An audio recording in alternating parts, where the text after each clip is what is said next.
Hey guys, welcome back. It's Saturday around noon or so. I'm going to get this car outside, get it blocked down for the last time, and we are going to get this thing painted this weekend. I don't know if I'm going to paint it this evening or tomorrow. It all depends. We have some severe storms coming through, possibly. All depends if it hits us or misses us. So I only have a few hours to get this block down, get the spray booth cleaned out, change the filters, because look at this floor. That's all overspray from painting all these arcade cabinets and stuff. Obviously I want to clean all this off the floor, wipe the walls down and everything, change the exhaust filters, so to try to get the least amount of dirt possible in this paint job. There's going to be dirt in it. There always is, especially with these old cars, because I'm not taking out the windows or anything like that. No matter how much you blow around the windows and the rubber and you tape it off, magically somehow the spray gun always finds a way to throw dirt out onto the paint job. That's just how it is, and I'm not too worried about it. If I get any bad spots of dirt, I'll just knock it down with some 1500 and buff it out real quick. I'm gonna only do 2 to 3 coats of clear. Probably 3, depending on what it looks like. Once again, we're doing a budget paint job here, and we're going to do this paint job in reverse. Normally, I would paint my door jambs and everything the day or two before, then I would tape them all off and then shoot the body last. We're going to do this opposite. We're going to paint the body first, then we'll just put plastic over the car, and then we'll paint the door jambs. The reason why we're doing it in reverse is this paint that I bought off of eBay is only 1.5 gallons sprayable. If for some reason this color doesn't want to cover good because it's a cheap base coat and I end up using almost all of it for the body, I can always order a quart to do the jambs and stuff, because if the color were a hair off, you'll never notice it.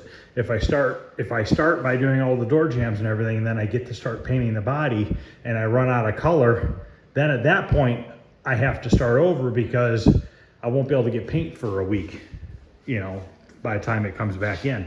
So we're gonna do it opposite. And if I get a little overspray on the body when I do the jambs after the body's painted, I'm not worried about it. I can sand it, wet sand and buff it with the, wet sand and buff it, and it'll come right off. So that's not too worried about that. So all right, I'm gonna get this outside and get this sanded down over the next couple hours, get the spray booth and everything cleaned up, and then I'll come back and start taping it off and everything, because I'm going to rip all this tape and paper off, throw it away, and put all new on. Okay, it's all block sanded down, untaped. I blew it off 3 times already, hood's off of it. I am going to shoot part of the engine compartment. It doesn't look great in here by any means, but I'm going to shoot these sides here and the upper firewall. I'm not going to worry about the bottom part. I'm just going to leave that satin black. But I sanded all these upper spots down.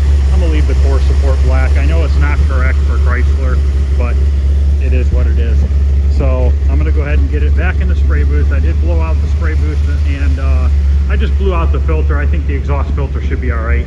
If it's a problem tomorrow, I'll just change it. So all right, I'm gonna get this in the spray booth and start taping it back off. And then it's gonna need to get blown off again and degreased and everything. And we have storms coming, so all right, I'll be back in a little bit.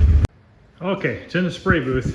Now it's getting ready to be, I gotta tape it off, but I gotta let the engine cool down so I can put plastic over it to protect it from overspray.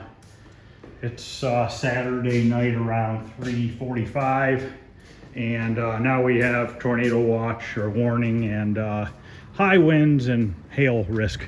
So I'm gonna do the smart thing and spray this in the morning tomorrow, because that's all I need is the power to go out on me in the middle of painting this, because that would be bad.